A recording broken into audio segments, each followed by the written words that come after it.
Welcome to Road Solver tutorials.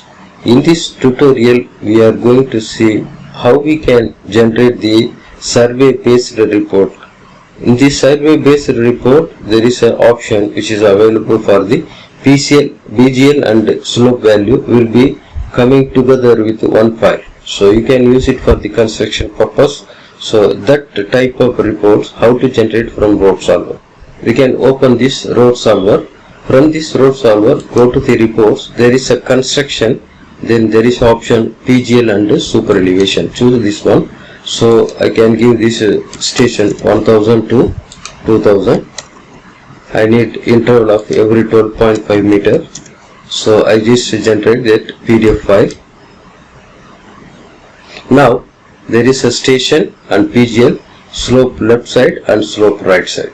So this is all together in one file. So you can generate from the Excel file also PGL and slope. Okay, make it save. Now that will be appear in the PGL and slope.